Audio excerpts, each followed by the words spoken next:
Group 2 నిన్నంతా ఏది వేటు చూసినా, న్యూస్ చూసినా, బ్రేకింగ్ న్యూస్ చూసినా, సెన్సేషన్ న్యూస్ చూసినా మొత్తం గ్రూప్ 2కి సంబంధించే. అసలు గ్రూప్ 2 ఏంటి దీని కథ అంటే డిసెంబర్ 20 డిసెంబర్ 11, 2023లో ఓ నోటిఫికేషన్ వచ్చింది. 899 పోస్టులతో గ్రూప్ 2 నోటిఫికేషన్. అప్పటి గవర్నమెంట్ ఏం చేసిందంటే రోస్టర్ విధానంలో కొన్ని అవకతవకలు చేసింది.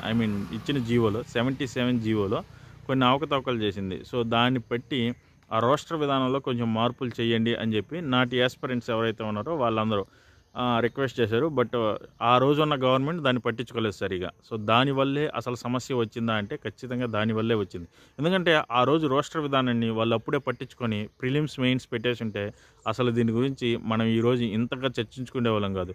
బట్ ఆ రోజున్న గవర్నమెంట్ ఏమనుకుందో ఏమో కానీ ఆ రోజు ఆ రోస్టర్ విధానాన్ని పట్టించుకోలేదు. వీళ్ళేమో హైకోర్టుకి వెళ్ళారు. అక్కడ జరుగుతూనే ఉంది కేసు. సో ఏది ఏమైనప్పటికీ మెయిన్స్ రేపు ఈరోజు మెయిన్స్ జరుగుతూ ఉండటంతో నిన్న జరిగిన హడావుడి అంతా ఇంత కాదు.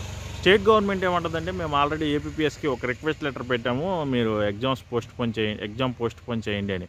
ఏపీపీఎస్సీ ఏమో లేదు, ఇప్పుడు నేను ఎగ్జామ్ పోస్ట్ పోన్ చేస్తే ఎమ్మెల్సీ ఎలక్షన్లు ఉత్తరాంధ్రలో జరుగుతున్నాయి, వాటి మీద ప్రభావం చూపుతుంది అని చెప్పి వీళ్ళు అంటారు. సో ఏది ఏమైనప్పటికీ వీళ్ళిద్దరి మధ్య సమన్వయ లోపం వల్ల 92,250 మంది నిరుద్యోగులు హతలాకుతలమయ్యారనే చెప్పాలి. నిన్నంతా రోడ్ల మీదకి వస్తున్నారు, రోస్టర్ విధానాన్ని క్యాన్సిల్ చేయండి అంటున్నారు.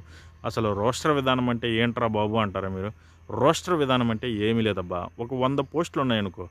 మెయిన్లీ నేను ఒక విషయం చెప్పాలి, రోస్టర్కి మెరిట్కి చాలా తేడా ఉంది. సో మెరిట్ ఏంటంటే ఎగ్జామ్లో నీకు వచ్చే మార్కులను బట్టి దానిని మెరిట్ లాగా చూస్తారు, అది మన అందరికీ తెలిసిందే. బట్ రోస్టర్ విధానం ఏంటంటే జనరల్గా ఆర్టికల్ నెంబర్ 46 ప్రకారం రిజర్వేషన్లు 50% కన్నా ఎక్కువ ఉండకూడదు, అది ఉమెన్స్ తోటి కూడా కలుపుకొని.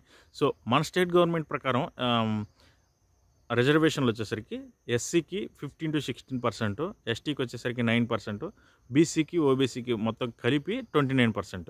సో ఇవి 29 or 26, సో 26 అనుకుంటాను. సో ఇది జనరల్గా జరిగే ప్రాసెస్. సో ఈ ప్రాసెస్లో ఏం జరుగుతుందంటే జనరల్గా రోస్టింగ్ ఎలా చేస్తారంటే 100 పోస్టులు ఉన్నప్పుడు ఫస్ట్ది ఓసీ మహిళకి ఇస్తారు, సెకండ్ది ఎస్సీ మహిళకి ఇస్తారు, థర్డ్ది జనరల్లో పెట్టేస్తారు, ఫోర్త్ది వచ్చేసరికి ఓబీసీ ఉమెన్కి ఇస్తారు, ఫిఫ్త్ది వచ్చేసరికి ఓబీసీ ఫిజికల్లీ ఛాలెంజ్డ్ పర్సన్కి ఇస్తారు, సిక్స్త్ వచ్చేసరికి ఎస్టీ ఉమెన్కి ఇస్తారు. సో ఇలా ఇదే వరుస కాకపోయినా ఆ రోస్టింగ్ విధానం జనరల్గా ఎట్టుండిద్ది. సో దీంట్లో మెరిట్ ఏమీ లేదు. సో ఇదే పద్ధతిలో ఒక 100 పోస్టులు ఉంటే 100 పోస్టులను తెస్తారు. నెక్స్ట్ వచ్చేసరికి 101 పోస్ట్ నుంచి మళ్ళీ 200 పోస్టు ఉంటుంది కదా. సో దానికి కూడా ఫస్ట్ నుంచి మనం ముందుగా చెప్పుకున్నట్టే ఎస్సీ మహిళ, ఓసీ మహిళ వీటికి సంబంధించి ఎట్టాగే ఇచ్చుకుంటా పోతారు. సో ఇదే రోస్టింగ్ విధానం. సో ఈ రోస్టింగ్ విధానంలోనే కొంచెం తప్పులు ఉన్నాయి, దాన్ని సరి చేయండి అని చెప్పి యాస్పిరెంట్స్ అంటారు. లేదు మేము సరి చేయమని చెప్పి లాస్ట్ గవర్నమెంట్ వాళ్ళైతే ఆ మాట అని చెప్పారు.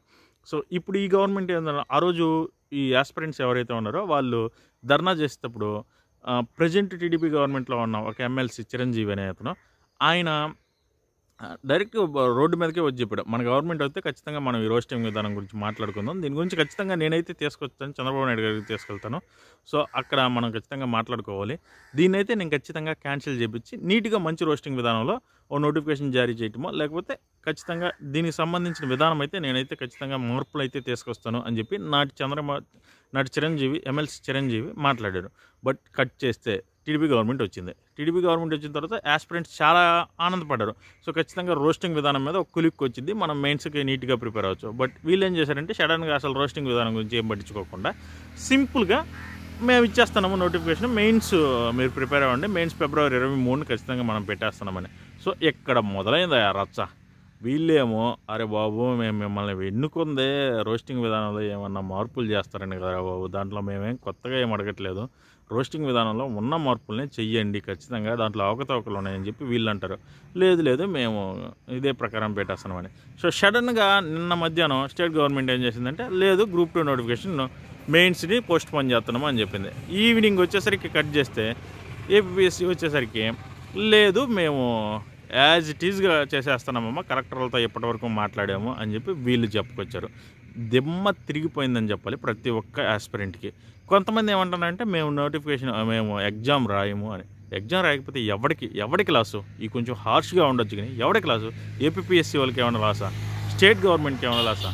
నీకు లాస్ అబ్బా. నువ్వు ఎగ్జామ్ రాయకపోతే 92,000 మందిలో ఒక 100 మంది రాయరు. మిగిలిన 89,000 మందికి ఇబ్బంది లేకుండా వాళ్ళకి నడిచిద్ది. వాళ్ళకి మీరు మేలు చేసిన వాళ్ళు అవుతారు తప్ప ఏమీ లేదు. మేబీ రోస్టర్ విధానంలో తప్పులుంటే హైకోర్టు ఖచ్చితంగా ఏదో ఒక ప్రతి ప్రాబ్లంకి సొల్యూషన్ ఉండిద్దబ్బా.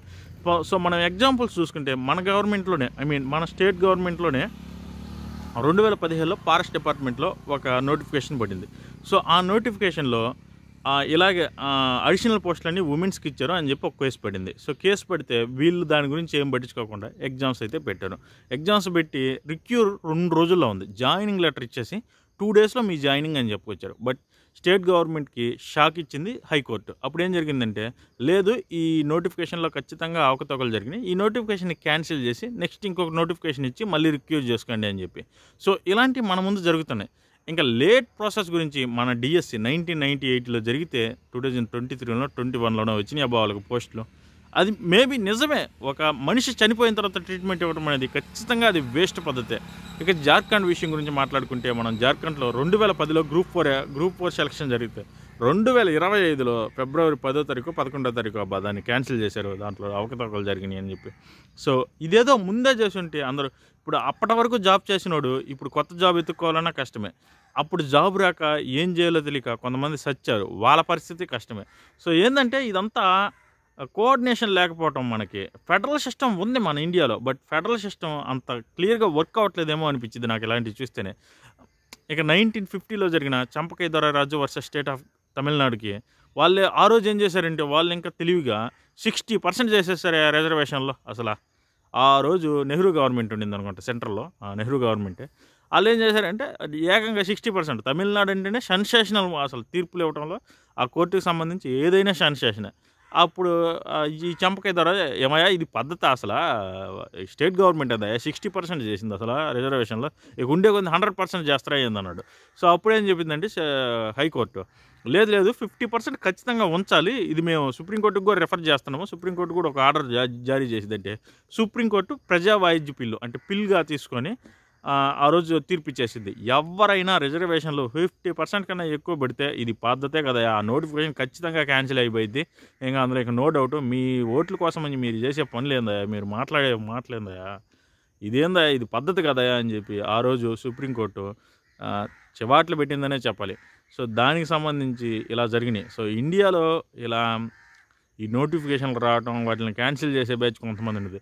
ఇదే అదునుగా చూసుకొని అసలు గ్రూప్ 2 ప్రిలిమ్స్కి క్వాలిఫై కాని వాళ్ళు, అసలు గ్రూప్ 2 ప్రిలిమ్స్ అప్లై చేయని వాళ్ళు కూడా, లేదు మాకు గ్రూప్ 2 నోటిఫికేషన్ రద్దు కావాలి ఖచ్చితంగా అని చెప్పి తిరిగే బ్యాచ్ కొంతమంది ఉండేది. ఎందుకంటే కొత్త నోటిఫికేషన్ వచ్చింది, ఈ బ్యాచ్కి ఏం పని లేదబ్బా, వాళ్ళు నోటిఫికేషన్ వస్తే దాన్ని ఎట్ట చేసి నిరుద్యోగులను ఇబ్బంది పెట్టాలా అనే బ్యాచ్ ఒకటి ఉండిద్ది. ఆ బ్యాచ్ల గురించి కూడా మనం మాట్లాడుకోవాలి. ఎందుకంటే ఈరోజు ఏం జరిగినా జనాలందరికీ తెలియాలి. సో యాస్పిరెంట్ ఎంత బాధపడతాడో తెలియదు. ఒక గ్రూప్ 2 ఎగ్జామ్ చదవడం అంటే ఆషామాషా విషయం కాదు. దాదాపు ఒక 20 సబ్జెక్టులు అంటే 20 టెక్స్ట్ బుక్లు అవపోషణం బట్టి ఇంకా నువ్వు ఏదైనా ప్రశ్న అయ్యి నేను ఖచ్చితంగా మాట్లాడతాను, దానికి సమాధానం చెప్తాను అని చెప్పి కూర్చుంటాడు. అంత తేలికైన విషయం కాదు గ్రూప్ 2కి ప్రిపేర్ అవ్వాలంటే. ఏదో అకాడమిక్స్ పాస్ అయినంత తేలిక కాదబ్బా ఏదైనా. యాస్పిరెంట్ ఎంత బాధపడతాడో, వాడు ఎన్ని నిద్రలేని రాత్రులు గడిపి ఉంటాడో, ఎంత టెన్షన్ పడి ఉంటాడో. సో జనరల్గా మనం ఎగ్జామ్ రాసేటప్పుడు తాడే పామే కనపడిద్ది అంటారు. అలాంటిది ఆ గ్రూప్ 2 నోటిఫికేషన్ ఆ 20 టెక్స్ట్ బుక్లని మన మెదల్లో పెట్టుకొని పోయి కూర్చోవాలి. ఏం ఎత్తడో తెలియదు, ఆ టైం సరిపోయిద్దా లేదో తెలియదు. ఆ టైం సరిపోయిద్దా సరిపోద్దనే కన్ఫ్యూజన్లో బోల్డ్ తప్పులు పెట్టేస్తాం. ఏది తెలిసిన విషయాలే మళ్ళీ రూమ్కి వచ్చి చూసుకుంటే వారిని అమ్మ దీన్ని నేను తప్పు పెట్టిందా అనిపించింది. సో ఏది ఏమైనప్పటికీ ఈరోజు గ్రూప్ 2 ఎగ్జామ్ రాసే ప్రతి ఒక్కరికి నా సైడ్ నుంచి ఆల్ ది బెస్ట్ చెప్తూ, ఖచ్చితంగా మీకు న్యాయం అయితే జరిగిద్ది. సో డోంట్ వరీ, ఫస్ట్ అయితే ఎగ్జామ్ స్కిప్ చేయకుండా ప్రతి ఒక్కరూ ఎగ్జామ్ వెళ్ళి ఖచ్చితంగా రాయండి. నేను హార్ట్ఫుల్గా చెప్తున్నాను. ఖచ్చితంగా మీ అందరికీ ఆల్ ది బెస్ట్. ఖచ్చితంగా న్యాయం అయితే జరిగిద్ది. సో ఈ వీడియోలో అయితే అంతే. నెక్స్ట్ వీడియోలో మరో సెన్సేషన్ టాపిక్ తోటి మీ ముందుకు కలుస్తాను. అంటిల్ దెన్ బై బై, జై హింద్.